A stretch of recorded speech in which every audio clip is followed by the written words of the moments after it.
자녀가 세상의 벽에 부딪혀 무너져 내리는 모습을 볼 때 부모의 마음은 함께 무너집니다.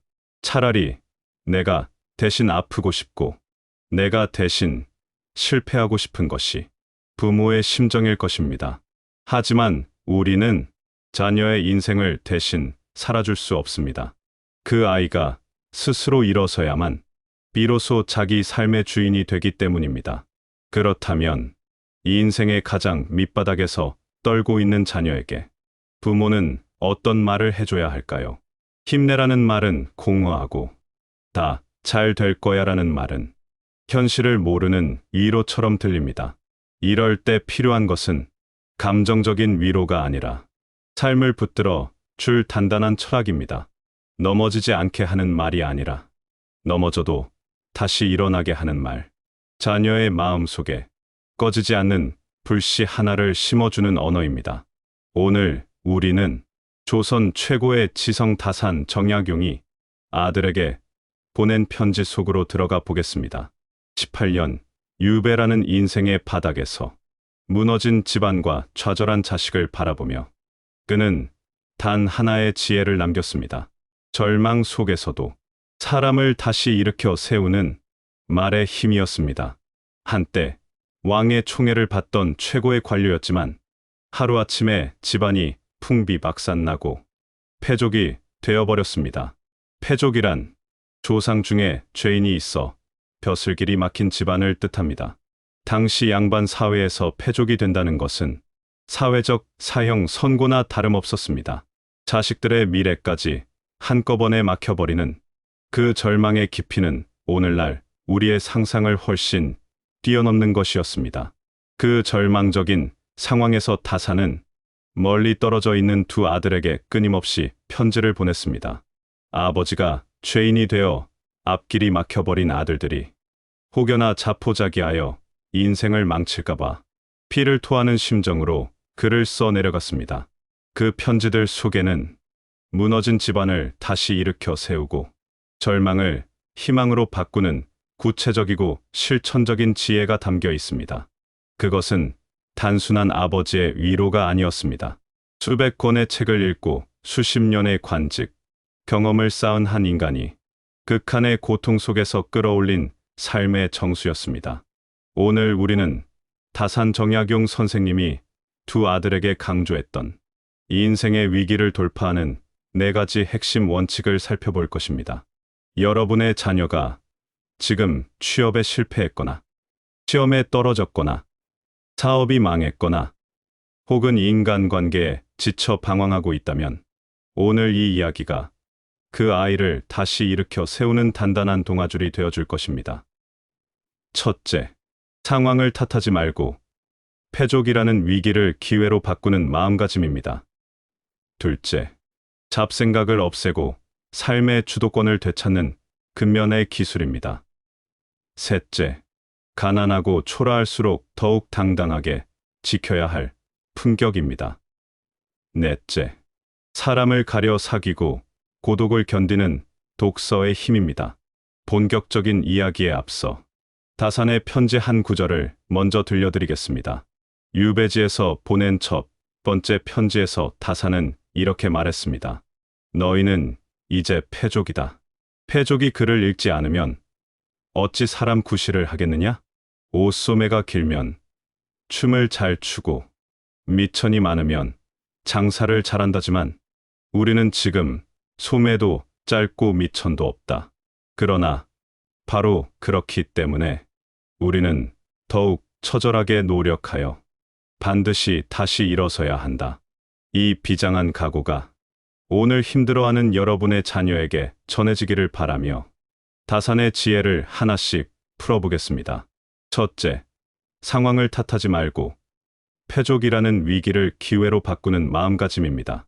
자녀가 실패했을 때 가장 먼저 보이는 반응은 무엇입니까? 대부분 세상 탓을 하거나 환경 탓을 합니다. 부모님이 조금만 더 밀어줬더라면, 내가 금수저로 태어났더라면, 시대를 잘못하고 나서 이런 생각에 사로잡히면 아이는 방 안에 틀어박혀 세상과 담을 쌓게 됩니다. 이것이 바로 다산이 말한 패족의 심리입니다. 원망은 마음의 문을 닫아 걸고 스스로를 더 깊은 어둠 속으로 밀어 넣습니다. 어느 날 다산의 아들인 학연이 아버지에게 편지를 보냈습니다. 아버지, 우리는 패족이라 과거 시험도 못 보는데 글을 읽어 무엇하겠습니까? 세상이 우리를 버렸는데 노력해봤자 무슨 소용입니까? 아들의 편지에는 깊은 패배감과 원망이 서려 있었습니다. 젊은 아들의 눈에 세상은 이미 끝나 있었던 것입니다. 이때 다산은 아들을 엄하게 꾸짖으며 답장을 씁니다. 세상이 너를 버렸다고 생각하느냐? 그렇다면 너는 스스로를 버리지 않았느냐? 다산은 상황을 비관하는 태도야말로 자신을 영원히 구렁텅이로 몰아넣는 독이라고 보았습니다. 외부의 적보다 더 무서운 것은 마음속에서 자라나는 패배의 씨앗임을 그는 누구보다 잘 알고 있었습니다. 다산은 이렇게 말했습니다. 과거 시험을 보지 않아도 되니 오히려 진정한 학문을 하기에 얼마나 좋은 기회냐? 과거 공부는 벼슬을 얻기 위한 수단일 뿐이지만 이제 너희는 명예나 이익에 얽매이지 않고 성현의 지혜를 잇는 그대로 탐구할 수 있는 자유를 얻었다. 이것은 단순한 위로가 아니었습니다. 이것은 관점의 혁명적인 전환입니다. 다산은 패족이라는 최악의 조건을 진정한 학자가 되기 위한 최적의 조건으로 재정의했습니다. 벼슬길이 막혔다는 것은 역설적으로 정치판의 더러운 싸움에 휘말리지 않아도 된다는 뜻이며, 가난하다는 것은 사치와 향락에 빠지지 않고 정신을 맑게 유지할 수 있다는 뜻으로 해석한 것입니다. 이처럼 같은 현실이라도 어떤 언어로 해석하느냐에 따라 그것은 감옥이 되기도 하고 학교가 되기도 합니다. 여러분, 자녀가 실패하여 낙담하고 있을 때 이 원칙을 어떻게 적용해야 할까요? 자녀에게 이렇게 말해 주십시오. 지금 내가 겪는 이 실패가 너에게 주어진 자유일 수도 있다. 취업에 실패했다면 원하지 않는 회사에 들어가 톱니바퀴처럼 사는 대신 정말로 내가 무엇을 좋아하는지 탐구할 시간이 주어진 것입니다. 시험에 떨어졌다면 점수 따기 위한 공부가 아니라 진짜 실력을 쌓을 수 있는 기회가 온 것입니다. 연인과 헤어졌다면 타인에게 의존하지 않고 온전히 나 자신을 사랑하는 법을 배울 때가 된 것입니다. 이렇게 언어를 바꾸어 주는 것만으로도 아이의 마음속에 새로운 가능성의 문이 열리기 시작합니다. 다산은 말합니다. 재앙과 환난은 우리를 단련시켜 훌륭한 사람으로 만들어 주는 숫돌과 같다. 자녀가 지금 겪는 고통을 끝이라고 생각하지 않게 하십시오. 그것은 끝이 아니라 다른 길로 들어서는 입구입니다. 세상이 문을 닫았을 때 다른 쪽 문이 반드시 열린다는 사실을 알려주십시오. 다산이 유배지에서 500권의 책을 저술할 수 있었던 것은 그가 유배자였기 때문입니다. 만약 그가 계속 높은 벼슬에 있었다면 우리는 목민심서나 흠음신서 같은 위대한 저작을 만나지 못했을 것입니다. 여러분의 자녀에게도 지금의 이 결핍과 고통이 훗날 위대한 성취의 밑거름이 될 것임을 확신을 가지고 말해 주십시오. 부모의 확신이 자녀의 불안을 잠재우는 가장 강력한 힘입니다. 둘째, 잡생각을 없애고 삶의 주도권을 되찾는 근면의 기술입니다. 사람이 힘들고 우울해지면 몸이 무거워집니다.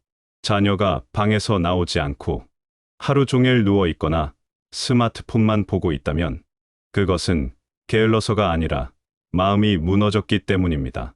무너진 마음은 몸을 붙잡아 두고 몸이 멈추면 마음은 더욱 깊은 수렁으로 빠져들게 됩니다. 이 악순환의 고리를 끊는 것이 바로 움직임입니다. 다산은 마음이 무너졌을 때일수록 더욱더 몸을 움직여야 한다고 강조했습니다.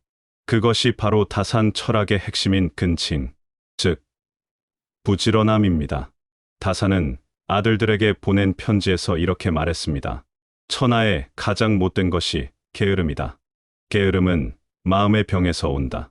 그는 게으름을 단순히 행동이 느린 것이 아니라 마음의 중심이 잡히지 않은 상태로 보았습니다. 할 일은 많은데 무엇부터 해야 할지 몰라 허둥대거나 내일로 미루며 오늘을 낭비하는 것, 이 모든 것이 게으름입니다. 다산이 보기에 게으름은 도덕적 결함이 아니라 방향을 잃은 마음이 빚어내는 필연적인 결과였습니다. 다산은 구체적인 처방을 내립니다. 오늘 할 일을 내일로 미루지 말며 아침에 할 일을 저녁으로 미루지 말라. 맑은 날에 할 일을 비 오는 날까지 끌지 말라. 비가 오면 할 수 없는 일이 있고 밤이 되면 할 수 없는 일이 있다. 이 말은 단순한 성실함의 권유가 아닙니다.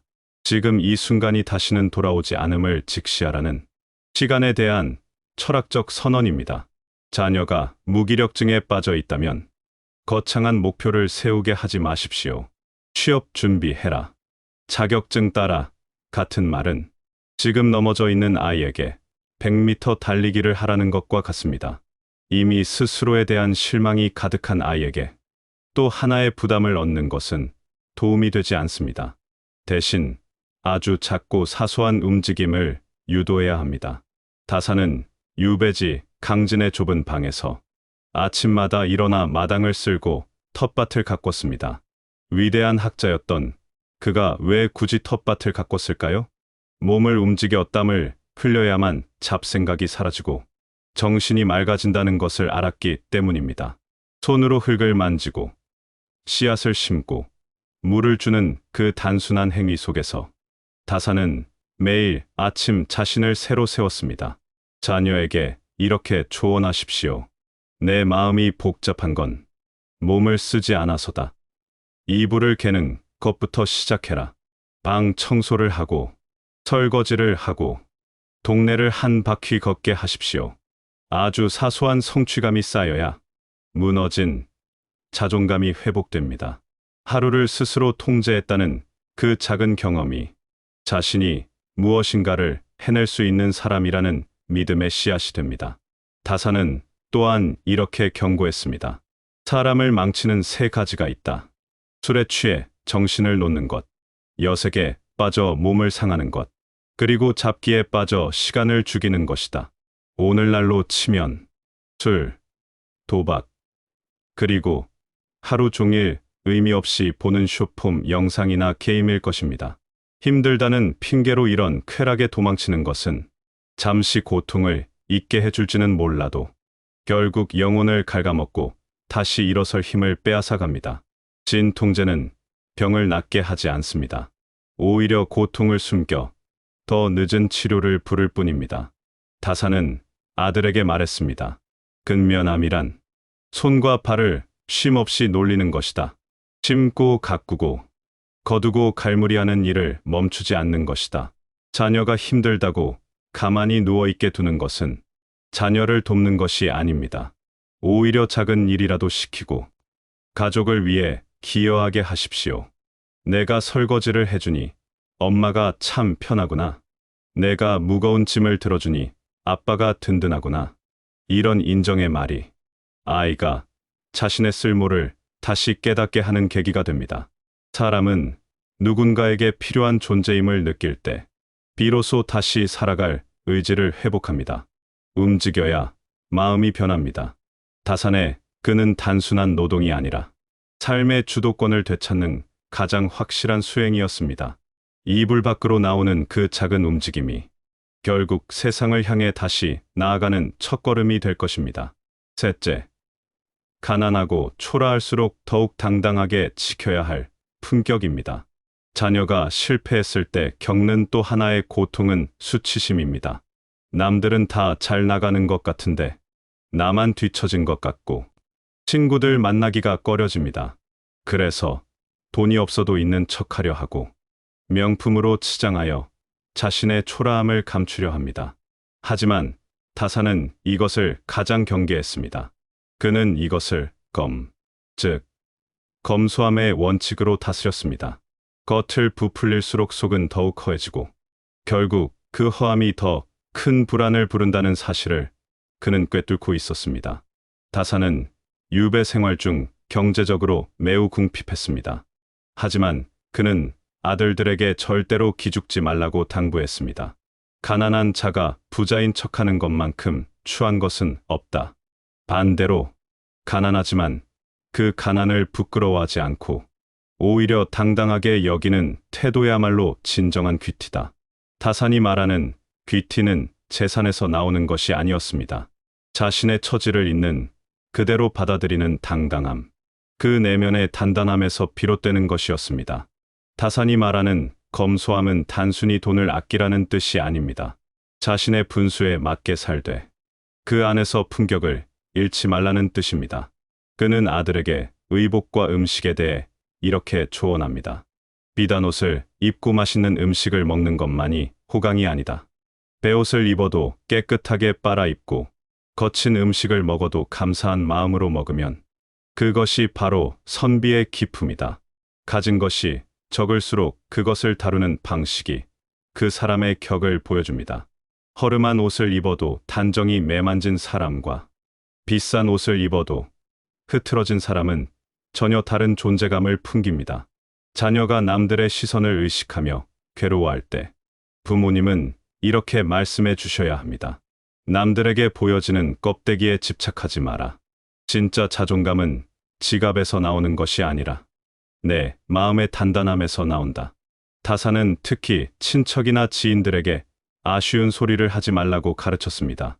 가난하다고 해서 친척에게 구걸하지 마라. 한 번 손을 벌리면 두 번 벌리게 되고 결국 너의 인격은 바닥으로 떨어진다.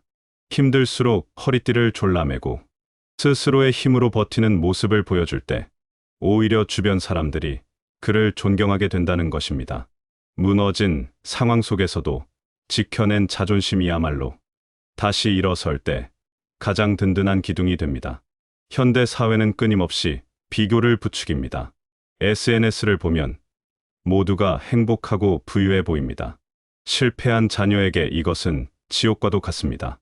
남들의 하이라이트만 모아놓은 화면을 보며 자신의 가장 어두운 순간을 비교하는 것만큼 잔인한 일도 없습니다. 이때 다산의 지혜를 빌려주십시오. 남과 비교하는 마음을 버리는 순간 너는 비로소 자유로워진다. 너의 초라함을 감추려 하지 말고 오히려 그 초라함 속에 있는 너의 진짜 가치를 발견해라. 다산은 아들에게 즉 나의 근심에 대해 이야기하며 물질적인 가난보다 정신적인 빈곤을 걱정하라고 했습니다. 돈이 없는 것을 부끄러워하지 말고 책을 읽지 않아 머릿속이 텅 빈 것을 부끄러워해라. 지위가 낮은 것을 한탄하지 말고 도덕적으로 타락하는 것을 한탄해라. 이 말은 오늘날에도 날카롭게 가슴을 찌릅니다. 우리는 과연 무엇을 부끄럽게 여기며 살고 있습니까? 자녀가 거칠에 신경 쓰거나 돈 때문에 비굴해지려 할 때 이 원칙을 상기시켜 주십시오. 진정한 품격은 비싼 옷이 아니라 어떤 상황에서도 잃지 않는 당당한 태도에서 나옵니다. 이것을 깨닫는다면 자녀는 세상의 평가로부터 자유로워지고 자신만의 중심을 잡을 수 있게 될 것입니다. 넷째, 사람을 가려 사귀고 고독을 견디는 독서의 힘입니다. 사람이 힘들면 외로움을 많이 탑니다. 그래서 아무나 만나서 위로받으려 하고 술자리에서 신세 한탄을 하며 시간을 보냅니다. 하지만 다산은 이것이 패가 망신의 지름길이라고 경고했습니다. 그는 아들들에게 친구를 가려 사귀라고 엄하게 말했습니다. 서로 칭찬만 하고 듣기 좋은 소리만 하는 친구는 멀리해라. 술 마시고 노는 데에만 정신이 팔린 친구들과 어울리면 너 또한 그들과 똑같은 사람이 된다. 이것은 차갑게 들릴 수 있지만 오히려 아들을 사랑하기 때문에 한 말입니다. 힘든 시기에 만나는 사람들이 그 사람의 미래를 결정한다는 사실을 다산은 너무나 잘 알고 있었습니다. 나락에 있을 때 손을 잡아주는 사람이 함께 나락으로 끌어당기는 사람인지 다시 위로 올라오게 이끄는 사람인지를 냉정하게 판별해야 한다는 것입니다. 다산은 유배지에서 고독하게 지냈지만 아무하고나 어울려 외로움을 달래지 않았습니다. 대신 그는 옛 성현들을 친구로 삼았습니다. 그것이 바로 독서입니다. 공자와 맹자를 삼아 대화하고 역사의 영웅들과 함께 밤을 지새우며 다산은 결코 혼자가 아니었습니다. 다산은 아들에게 보낸 편지에서 독서의 중요성을 수없이 강조했습니다. 패족이 살아남을 길은 오직 독서뿐이다. 독서는 집안을 일으키고 자신을 닦으며 세상을 경륜하는 근본이다. 자녀가 힘들 때 밖으로 나가 사람들을 만나며 에너지를 낭비하게 하지 마십시오. 오히려 침잠하여 책을 읽게 하십시오. 고요 속에서 책을 펼치는 그 행위가 산산이 흩어진 마음을 하나로 모아주는 힘이 있습니다. 책 속에는 수천 년 동안 수많은 사람들이 겪은 고난과 극복의 역사가 담겨 있습니다. 자녀가 겪는 고통이 자신만의 것이 아니며 이미 수많은 선배들이 겪고 이겨낸 과정임을 알게 될 때 아이는 비로소 치유받습니다. 다산은 말합니다. 마음속에 더러운 생각이 들 때마다 책을 펴라. 그러면 마음이 씻은 듯이 맑아질 것이다. 분노도, 좌절도, 자책도 좋은 책 앞에서는 서서히 녹아내립니다. 그리고 그 자리에 지혜와 용기가 차오릅니다. 특히 다산은 초서라는 독서법을 권했습니다.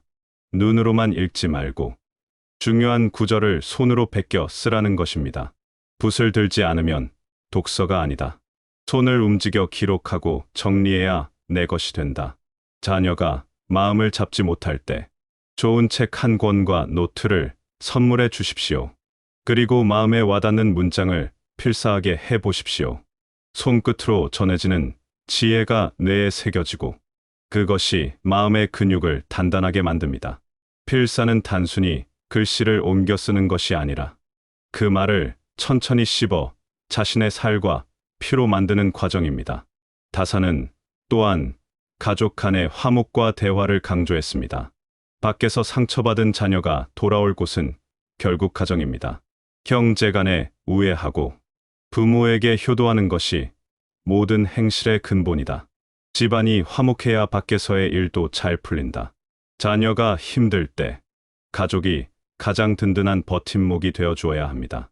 비난하거나 다그치기보다 함께 책을 읽고 대화를 나누며 정서적인 안정을 찾도록 도와주십시오. 다산은 아들들에게 이렇게 말했습니다. 나는 지금 유배지에 홀로 있지만 너희가 책을 읽고 있다는 소식을 들으면 마치 곁에 있는 듯 든든하다. 독서는 시공간을 초월하여 사람을 연결하고 고난을 견딜 힘을 줍니다. 자녀가 외로움에 몸부림칠 때 나쁜 친구나 술이 아니라 책이라는 가장 고귀한 친구를 소개해 주는 것. 그것이 부모가 줄 수 있는 최고의 선물입니다. 그 선물은 돈으로 살 수 없고 권력으로 얻을 수 없습니다. 오직 부모의 진심과 지혜를 통해서만 전해질 수 있습니다. 지금까지 다산 정약용 선생님이 두 아들에게 전했던 이 인생의 위기를 극복하는 4가지 원칙을 살펴보았습니다. 첫째, 상황을 탓하지 않고 위기를 기회로 재정의하는 마음가짐. 둘째, 잡생각을 없애고 몸을 움직이는 근면함. 셋째, 가난 속에서도 당당함을 잃지 않는 검소한 품격. 넷째, 고독을 견디며 내면을 채우는 독서의 힘. 이 4가지 원칙을 하나로 꿰뚫는 다산의 핵심 메시지는 무엇일까요? 그것은 바로 스스로를 귀하게 여기는 마음입니다. 세상이 나를 버렸다고 해서 나까지 나를 버려서는 안 됩니다. 오히려 세상이 나를 얕볼수록 나는 더욱 나를 갈고 닦아 빛나는 보석이 되어야 합니다. 이 마음가짐 하나가 어떤 거친 환경에서도 사람을 꺾이지 않게 붙잡아 줍니다. 다산은 아들에게 보내는 마지막 당부처럼 이런 말을 남겼습니다. 하늘은 짐짓 큰 임무를 맡길 사람에게 먼저 그 심지를 괴롭게 하고 그 뼈와 근육을 힘들게 하며 그 몸과 피부를 굶주리게 한다. 이는 그 마음을 참게 하여 이전에는 할 수 없었던 일을 할 수 있게 하려는 것이다. 맹자의 구절을 인용한 이 말은 오늘날 힘들어하는 모든 자녀들에게 주는 다산의 축복입니다. 지금의 고통은 자녀를 괴롭히기 위함이 아니라 더 큰 그릇으로 만들기 위한 하늘의 계획이라는 믿음. 부모인 우리가 먼저 이 믿음을 가져야 합니다. 흔들리지 않는 부모의 믿음이 폭풍우 속에서 자녀가 붙잡을 수 있는 가장 단단한 기둥이 됩니다. 자녀를 바라보며 불안해하지 마십시오. 부모의 불안은 자녀에게 그대로 전염됩니다. 아이는 부모의 눈빛을 읽고, 부모의 숨소리를 읽고, 부모의 한숨 속에서 자신의 미래를 가늠합니다. 그러므로 부모가 먼저 단단해져야 합니다. 대신 다산처럼 단단하고 묵직한 태도로 자녀의 곁을 지켜주십시오. 그리고 아이가 스스로 일어설 수 있을 때까지 오늘 나눈 이 지혜의 말들을 가슴속에 품고 때로는 엄하게, 때로는 따뜻하게 건네주시기 바랍니다. 다산 정약용 선생님은 18년의 유배를 마치고 고향으로 돌아왔을 때 무너졌던 집안은 다시 일어섰고 그의 아들들은 훌륭한 학자로 성장해 있었습니다. 그가 유배지에서 보낸 편지들이 결국 그들을 구원한 것입니다. 한 아버지의 진심 어린 글자들이 수백 리 떨어진 아들의 마음에 불꽃을 피웠고 그 불꽃이 꺼지지 않고 타오른 것입니다. 여러분의 가정도 지금 겪고 있는 이 시련이 훗날 더 단단한 가족애와 성공의 밑거름이 될 것임을 믿어 의심치 않습니다. 부모의 말 한마디가 자녀의 인생을 바꿉니다. 오늘 저녁 힘들어하는 자녀에게 다산의 마음을 담아 따뜻한 밥 한 끼와 함께 이런 말을 건네보는 건 어떨까요? 아들아, 딸아, 세상이 너를 몰라줘도 너는 너 자신을 포기하지 마라. 아빠는, 엄마는 내가 지금 겪는 이 겨울이 반드시 찬란한 봄으로 바뀔 것을 믿는다. 그 말 한마디가 어쩌면 아이의 인생에서 가장 결정적인 순간을 만들어낼 수도 있습니다. 다산의 편지가 두 아들을 구한 것처럼 여러분의 진심, 어린 말 한마디가 자녀를 구할 수 있습니다. 여러분의 가정에 다산의 지혜와 평안이 깃들기를 진심으로 기원합니다. 오늘의 이야기가 여러분의 마음을 울렸다면 구독과 좋아요로 함께 해주세요. 여러분의 작은 응원이 더 깊은 지혜를 나누는 큰 힘이 됩니다. 감사합니다.